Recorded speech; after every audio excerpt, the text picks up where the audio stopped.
So if one day I woke up and I decided that I was going to randomly start a vending machine business, here's how I would go about it.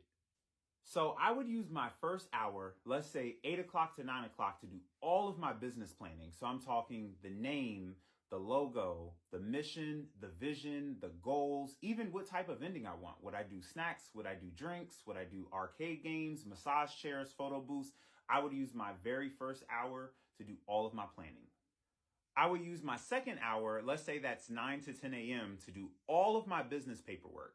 So every state is going to have their own set of specific business requirements. So you want to specifically look into your state when it comes to permits, when it comes to filing for a business, whatever business type that you choose.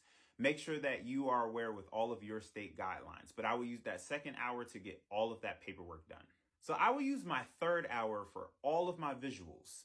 That includes making a social media page for my vending machine business. That also would include making a brochure, because very soon I need to go out and actually secure a location. So grab your computer or grab your phone, because for the fourth hour, I would actually spend that time researching locations. In order to get your vending machine placed, you actually need to have a location to be able to partner with. So I would go on the computer and I would look up the address.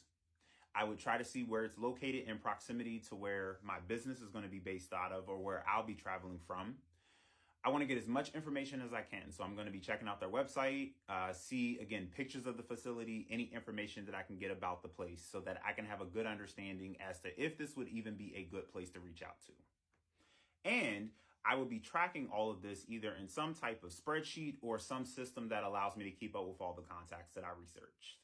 All right, so for this next part, go ahead and grab yourself a snack, because it is going to take a little bit of time.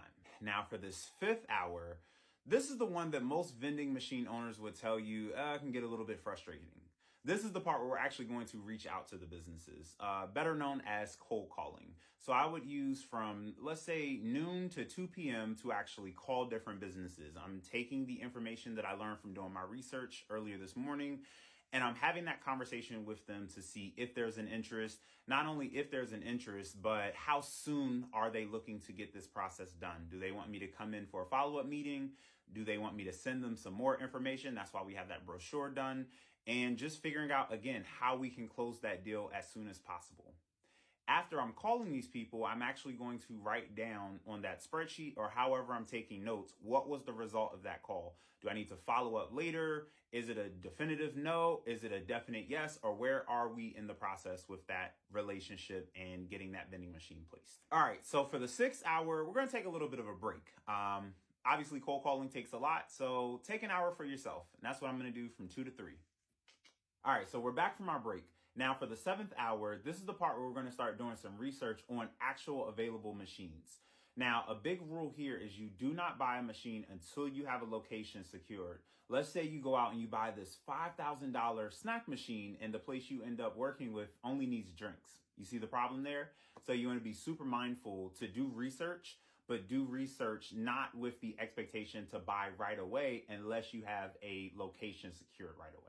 For the last hour of our business day, what I would actually do is, taking the research I just did on potential locations of vending machines, I would start calling those people or reaching out via email or some type of direct message through a social media platform, however I connect with them, and just learn more about the machine, its availability, its capacity, and the cost if that information is not already listed. From there, I'd be trying to see how soon I could set up a tour to check that vending machine out in person. I personally would never buy a vending machine I have not inspected myself, but to each their own. So that's how I would use my day if I was starting all over again and buying a vending machine. Of course, there are some mini steps in between there, and for a full checklist, we are happy to send that to you. Comment ready in the comment box, and be sure to follow B&H Vending. Take care.